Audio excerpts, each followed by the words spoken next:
B Marsh Boxing back at it live and direct. Hold on, let me hear the post fight review from Benavidez. I gave him a hell of a fight. Hey, I got caught boxing, Thought I was doing good, I was putting pressure. We were a good fight. He's a great fighter. We just wanted to give the fans, I wanted to give the fans a fight that they paid for, to come watch. Good fight, I man. gave him a hell of a fight. I know he didn't think I was gonna be that good. I take nothing from him. He's the best for a reason. But I just want to thank everyone that came out here to support us, all the Mexican fans, everyone. Let's have to go back to the drawing board and work harder.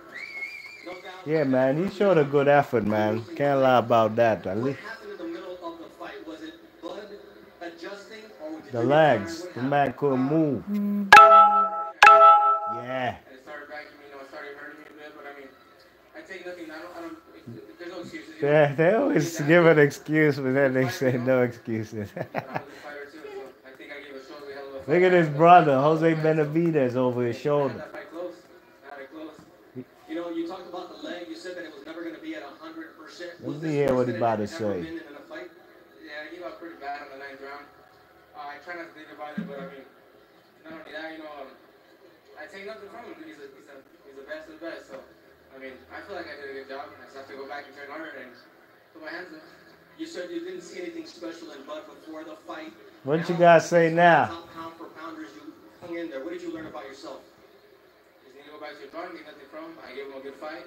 I don't think he thought I was going to give him a good fight like that, but I see nothing from him. He's the best of the best. And Yeah. I just want to give the fans a good show. Thank you very much.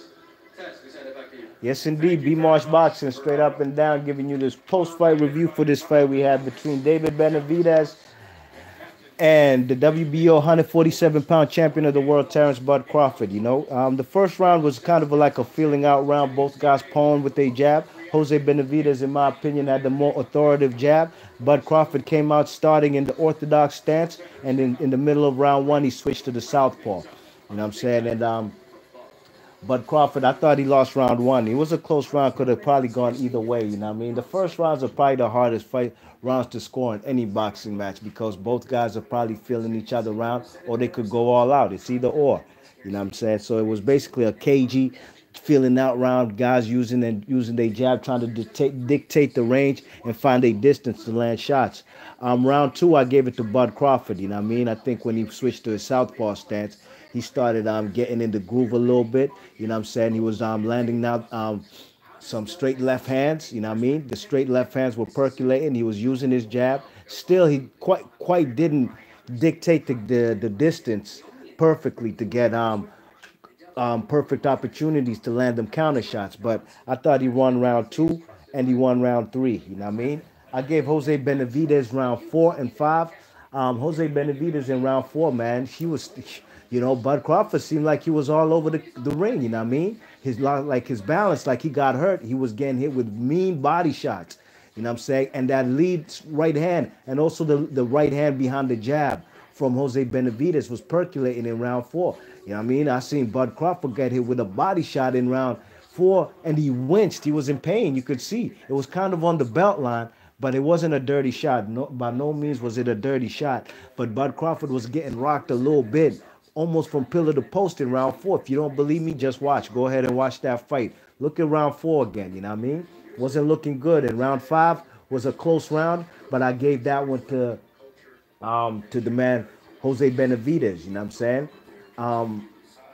And then round 6, I gave it to Terrance Crawford. So after 6 rounds, I had this fight a draw, ladies and gents, and boxing heads and fight fans around the world. I had it 3-3. You know what I'm saying? I gave Terrance Crawford round 1, Benavidez round 2 and 3. Round 4 and 5 went to Terrance Crawford, and rounds 4 and 5 went to Benavidez. Round 6 goes to Terrance Crawford. And for whatever reason, Jose Benavidez, you could tell now Bud Crawford was now starting to go to the body. He was taking some starch out the man with the very little movement that he did have. Now Terrance Crawford was taking the starch out with the body shots. You know what I mean? Terrance Crawford was now timing him with beautiful combinations. You know what I'm saying? All kind of variations of combinations. Everything except an uppercut. And we'll get to that later. You know what I'm saying? He was throwing some nice 1-2s. You know what I'm saying? 1-2s. He was throwing some right hooks behind the elbow. While the man Benavidez, because obviously from his legs, he couldn't move backwards. He couldn't evade punches using his legs. So he was just in the high guard, and the man Terrance Crawford was punching around the elbows, you know what I'm saying, tagging him to the body, you know what I'm saying, throwing jabs to the pit of the stomach, you know what I'm saying. He was throwing some 1, 2, 3 combinations. It was a thing of beauty what Terrance Bud Crawford started to do in the later rounds. Round 10 was a fire round, you know what I mean. It was a barn burner where both guys were throwing combinations. The guy Jose Benavidez was playing possum, basically trying to play the rope a dope, trying to lean on the ropes, entice Terrance Crawford to come forward so he could probably time him with a survival shot off the ropes, a beautiful right hand, you know what I'm saying? Terrance Crawford kept his distance. He came in, he stepped on the gas, but he pulled out, you know what I'm saying? Kind of like Manny Pacquiao versus Floyd Mayweather in round 4, when Manny Pacquiao caught Floyd with a vicious left hand, backed Floyd up on the ropes. Then Manny Pacquiao went to pounce. He threw probably like a 10-punch combination and landed very few of them. Then Manny Pacquiao backed up because he could easily get caught with a flush right hand from Floyd, who had the best right hand in boxing at the time. And that's what the man Terrance Crawford was being aware of when the man David Benavidez was basically in them later rounds. He wasn't throwing no punches, basically. You know what I mean? He was waiting for the man Terrance Crawford to come forward, going on the ropes, trying to counter him. And Terrance Crawford, at a point in time, was tagging him up, but then the man David Benavidez caught him with a flush right hand, backed Terrance Crawford up. Then he went in for like another 1-2, and he caught Terrance Crawford with all these punches. But nevertheless, I still gave Terrance Crawford round 10, you know what I mean? Basically, ladies and gents, from round 6 through 12 was all Terrance Crawford, you know what I mean? But round 12 was the beginning of the end, you know what I'm saying? Terrance Crawford was landing some beautiful, that jab from the southpaw stance, that right hand, it's basically like a power shot. When, you know, it's considered a jab when you're scoring it, but the effects that it's taking, he's taking a toll, and he's landing flush right hands from the jab position from the southpaw, and it was taking a toll. And in the 12th round, Bud Crawford got up close, and he caught the man David Benavidez with a kind of glancing right uppercut. Bang!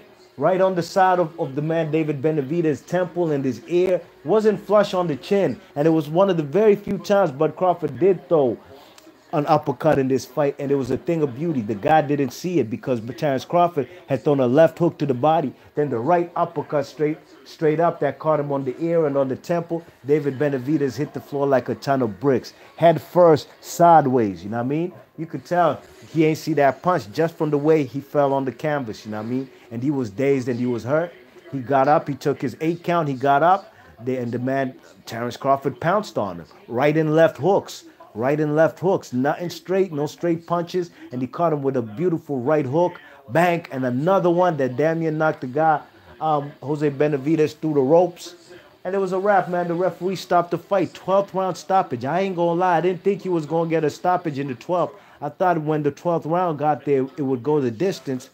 But, man, it was a thing of beauty what Terrance Crawford did in the 12th round. Can't nobody say Terrance Crawford ain't go for the gusto in the 12th, you know what I mean? You check it. You know, I was watching this fight from round 10. I thought Terrance Crawford should have taken more chances, you know what I mean, to try and get the opponent out of there, because it was obvious the opponent was basically not checked out, but he was getting caught with some beautiful check right hooks, you know what I'm saying, and some left hooks from Terrance Crawford.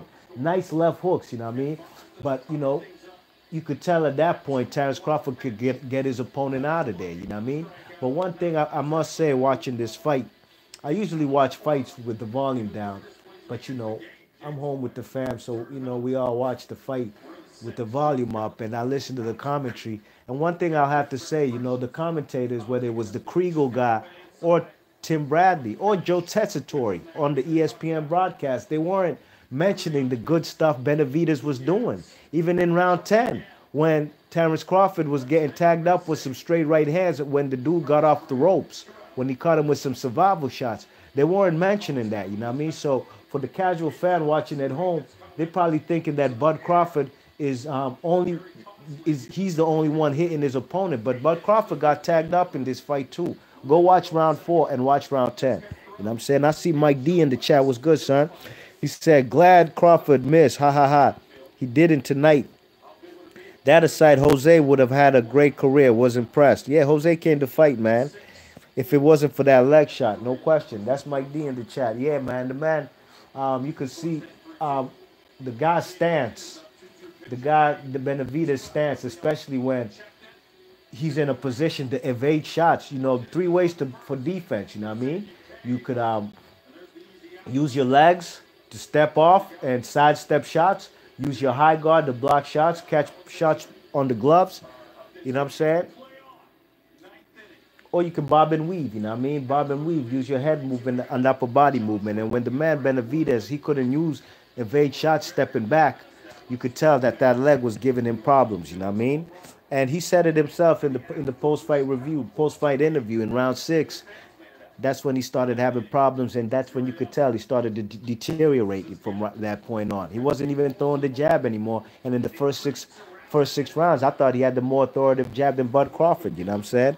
Yes, indeed. Yes, indeed. B Marsh Boxing. Let me know what y'all think about this fight. Big ups to Mike D coming in the chat. 12th round stoppage. And then they talked to Bud Crawford at the end of the fight, post-fight interview, and I was quite disappointed when they asked him who he wanted next. He said, everybody. I've been calling everybody out. He said, I've been calling everybody out, and he ain't really mentioned no name. I was quite disappointed. I was hoping he would call out Errol Spence. Why not? Just shoot your shot. Call out Errol Spence. You know what I mean? I was quite disappointed. Excuse me. That Terrance Crawford gave the company answer. You know what I mean? Being a company man, and I'm a fan of Terrance Crawford, but I ain't gonna lie, I was disappointed when he ain't mentioned nobody's name. He gave the old Manny Pacquiao route. You know what I'm saying? Mike D's in the chat. He says, you could tell it was bothering him, but much respect for him not giving up on his career. Yeah. He says, me too, very disappointed. Yeah, I'm disappointed he ain't called him out, but got to give props to Jose Benavidez. He made it interesting for the first six rounds, you know what I mean? After 6, I had it up 3-3. So, yo, B Marsh Boxer, leave your thoughts and comments, and I'm out of here. Peace.